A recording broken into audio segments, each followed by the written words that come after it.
Tautieši, tautietes. Jau šodien mēs varam teikt, ka 15. maijs ievada svarīgu posmu Latvijas neatkarības vēsturē. Šī diena apzīmē lielāko lūzumu Latvijas tautas gaitās kopš 1918. gada 18. novembra, kad tauta ieguva savu valsti. Šoreiz tauta ieguva pati sevi. Pati sevi tauta šoreiz ieguva.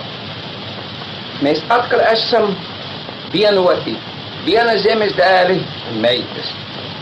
15. maijs liek pamatu jaunai nākotnei, par kuras iespējamību daudzi šaubījās, bet kuras nepieciešamību visi atzina.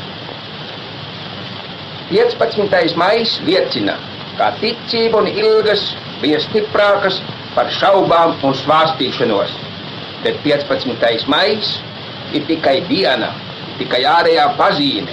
Pazīme, kā ir lausts vecais naidu nesaticības gars, kas draudēja iznīcināt Latvijas tautas veselīgās attīstības pamatus un pazudināt viņas neatkarības cīņas sasniegumus.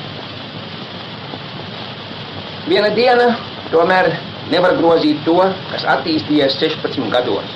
Nevar iznīcināt to ēku, kas būvēta uz 18. novembra pamatiem, iekšu šī ēkas celšanas gaitu nevarēja mūs vairs apmierināt.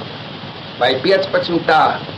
maijā ir noticis kāds brīnums, vai reālā dzīve nepazīst brīnumus. Katrā ziņā šī diena tomēr nesūsi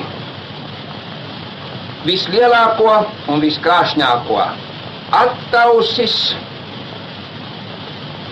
ir jauns gars, modies atkal tas gars, kas savā laikā palīdzēja likt mūsu valsts pamatus un kas palīdzēs tagad celt mūsu valsts ēku tā, kā tas atbilst šī jaunā un tomēr vecā gara gribai.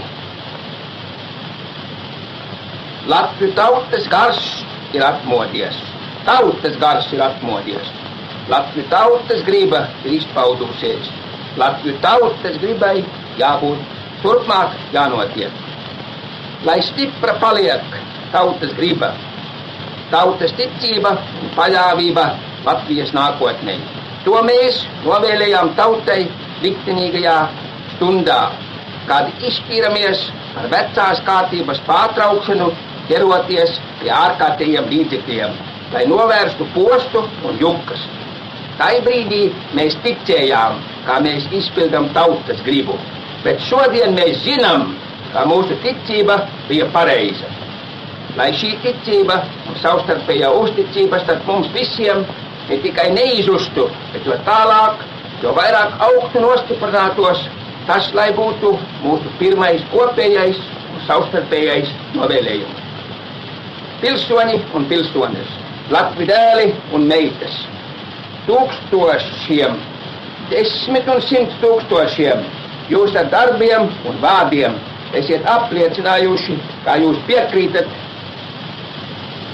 Šodien ir jau darba diena, jo jaunā valdība vakar izstājusies darbā, un viņa sajūt un zina, kā tauta tagad prasa darbu.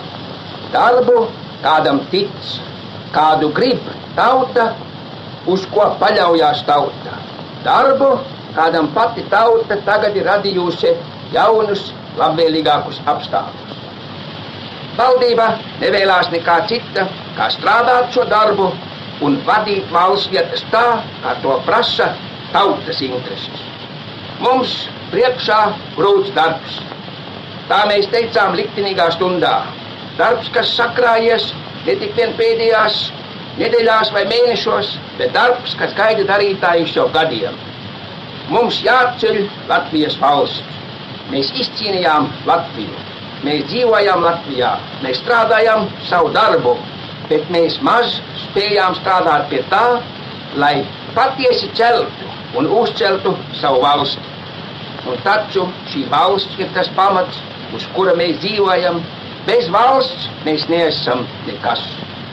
Savā Latviju valstī mēs augsim un iesim pretī pilnībai.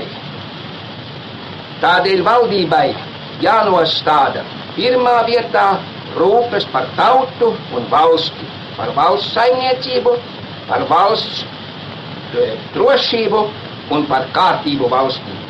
Tautas un valsts lietas līdz šim izšķīra partijas, izšķīra savās egoistiskās interesēs, dažkārt negausīgās interesēs. Maz bija to, kam pirmā vietā stāvēja visa tauta un valsts. Tagad tas būs citādi. Valdības locekļi nav vairs partiju vīri.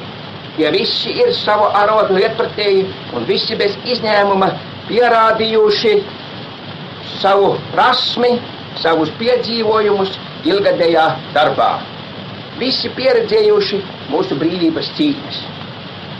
Lielākā daļa, kā tieši kauju dalībnieki un Latgaliešu ordenis, grezno daudzu valdības locekļu krūtis. Tie zina, par kādu cenu Latvijas patstāvība ir iekarota, un tie apzinās, kā tautas iegūmus jāsargā visiem spēkiem un pašaizliedzību. Bet valdībai vien būs grūti sekmīgi veikt smagos atbildības pilnos uzdevumus.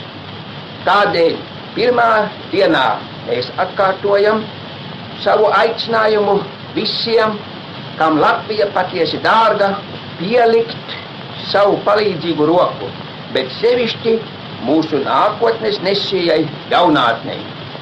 Jaunātnei, mūsu nākotnes ķīlai un drošumam. Katrs savā darbā, bet visi valsts darbā, visi palīgā valdībai.